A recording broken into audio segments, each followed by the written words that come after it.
Okay, here I share with you an alternative way to achieve the outcome of a Gilbreath shuffle, but do it in such a way that you give the spectator far more, quote, free choices that will strengthen their belief that there's no way anyone could predict the outcome of all of this mixing. Okay, so I'm kind of assuming that you're familiar with the Gilbreath principle and Gilbreath shuffle, but very quickly let me just review that. Here I have something that's called a 4-cycle with cycle length 6. Okay, so what that means is, since it has cycle length 6, there's a pattern of 6 cards. So here it says ace through 6. And since it's a 4-cycle, that pattern repeats a total of 4 times for each of the 4 suits. Okay, so this is called a 4-cycle with cycle length 6. Now, if we perform a traditional Gilbreath shuffle of this packet and then set out sets of 6 cards taken from the top, what we know by the Gilbreath principle is that each set of 6 cards will have exactly 1 ace, 1 2, 1 3, 1 4, 1 5, and 1 6. So one of each value. We won't know the suits and we won't know the order of the cards, but we know there'll be exactly 1 of each of the 6 values within each set of 6 that we set out. Okay, so that's kind of the outcome of a Gilbreath procedure for this particular packet structure. Okay, but what we're going to do is we're going to achieve the same outcome, but give the spectator far more choices along the way. Okay, and so that really will just heighten the amazement of the spectator that you are able to know anything about the ending structure of the packets. Okay,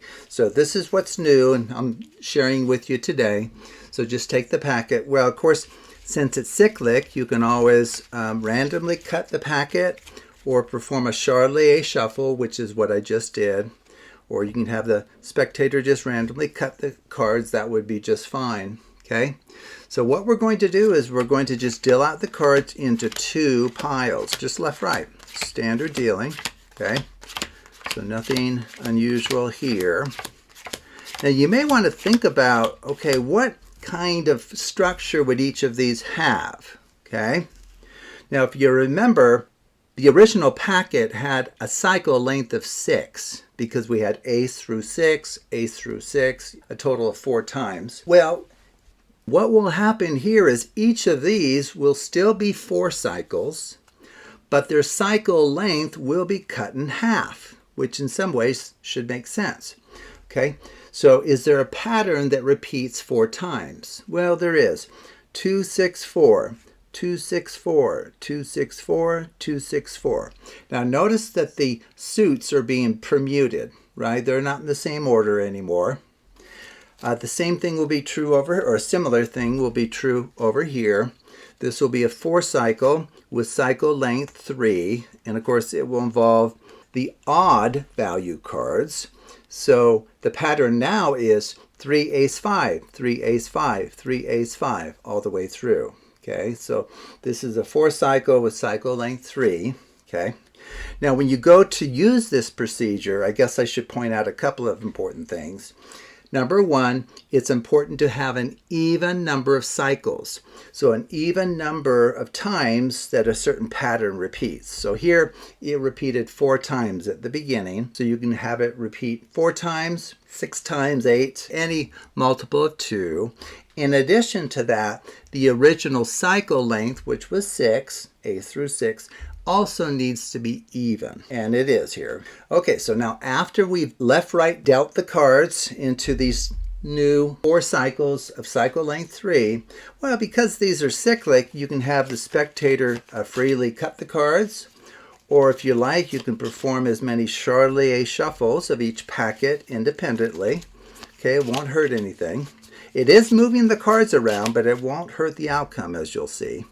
But of course, the spectator will assume it should, right? I mean, that's a reasonable assumption to make. Okay, and now what we're going to do is we're going to perform the kind of traditional Gilbreath shuffle on each of these independently. That's the important thing, okay? So this is a 4-cycle, cycle length 3. You can apply the Gilbreath principle as long as we perform a Gilbreath shuffle. What's a Gilbreath shuffle? This is where you reverse count, so count to the table any number of cards whatsoever. Spectator can decide that. And then you riffle shuffle these together. Well, this rosette shuffle that's used for smaller packets is mathematically equivalent to a riffle shuffle. So you can actually do this and it won't hurt anything. And so now we have just finished applying a, quote, Gilbreath shuffle to that first cyclic packet. We can do the same thing here. Any number of cards can be dealt. Spectator can say stop, and then you stop dealing. Just spin these. You can have the spectator actually bring these together. Okay. And so both of these are Gilbreath shuffled cyclic packets. So the Gilbreath principle applies. Well, what does the Gilbreath principle tell us about each of these? Well, this was a 4-cycle with cycle length 3. So focus on that. So the Gilbreath principle says the following will be the case. That if you take cards 3 at a time, whatever pattern that you had, kind of before, remember we had like a 2, 6, 4 or something like that. Each set of 3 cards will have one of each of those values, namely a 2, 4, and 6 in some order. Okay, so here we go 6, 2, 4. So a different order. 2, 4, 6. 6, 4, 2. Okay, so that is kind of the standard conclusion of a Gilbreath shuffle. Well, this was also a 4-cycle with cycle length 3. Well, it's going to have a similar characteristic. Each set of 3 will have one of each of the card values that made up that 4-cycle with cycle length 3. So we have an ace 3, 5. There will also be an ace 3 and 5 here in some order. We don't know the order. In fact, we can't know the order by the Gilbreath principle. It doesn't tell us that. It only tells us that each set of 3 will have one of each of the values. So here we go. 3, ace 5. So there's one of each in some order.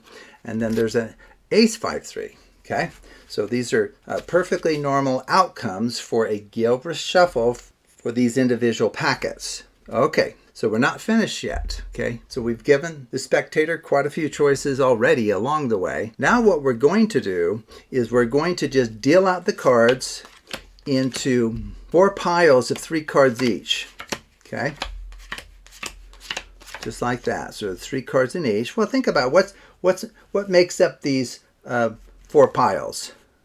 What did we just show you? Well, each set of 3 will have one of each of those values, 2, 4, 6, right? So just kind of hold on to that thought, okay? So in some sense, each of these are equivalent in the sense that they each consist of a 2, 4, and a 6, okay? Do the same thing here, 1, 2, 3, 1, 2, 3. Notice that I'm dealing down, that's important, not like cycling around to 4 piles. You deal down 3 at a time. Well, what will each of these contain or consist of? Well, each of these will consist of an ace, 3, and a 5 in some order. We won't know the order, okay? Okay, and so what you can do at this point, which is going to feel almost impossible to the spectator, is you're going to ask them to pick up any one of these and set it on top of any one of these. A free choice. They truly can. So maybe they pick up this one and they think, oh, I want it right there. Okay, so that's created a little packet of 6 cards. We'll set it down here like that.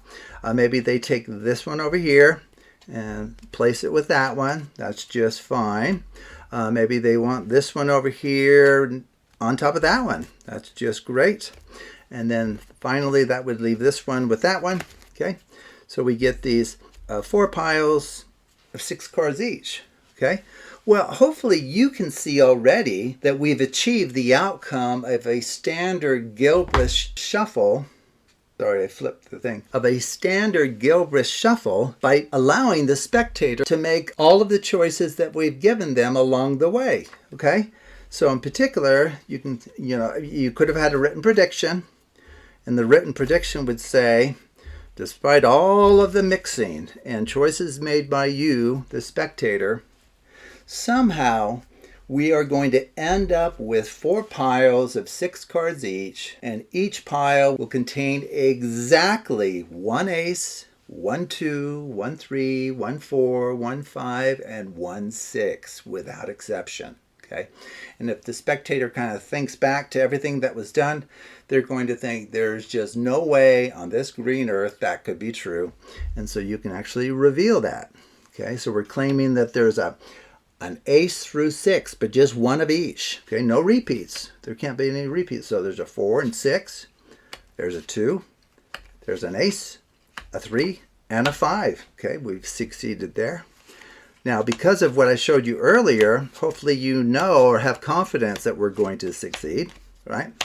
So there you go. And notice that the orders are different, of course. They will be, because it was Gilbreath shuffled. 2, 4, 6, 8. There you go. 5, ace, 3. And then probably by elimination, the spectator will likely conclude that this one's okay as well, which it is. Okay, so I just wanted to share this with you. So if you're wanting to achieve the traditional outcome of a simple Gilbreath shuffle, here you're giving the spectator not only the same sort of choices with dealing a certain number of cards to the table and then, quote, riffle shuffling those together, but you actually did it for 2 halves of this packet. So in some sense, within this more expanded procedure for achieving a Gilbreath outcome, you actually perform 2 Gilbreath shuffles, which doubles the spectator sounding in and their input, and then putting together these 4 packets of 6 cards each, where they're free to take any one of the 4 packets here and stack it on top of any one of the 4 packets over here, and nonetheless, you are still able to finish in a way that nails your written prediction. So anyways, I thought I would just share this with you. So it's a fun way to engage the spectator quite a bit more than we traditionally do when we perform this simple act of carrying out a Gilbreath shuffle. Okay, well, thank you for watching, and I encourage you to take a look at other videos on the Absolute Math Magic channel.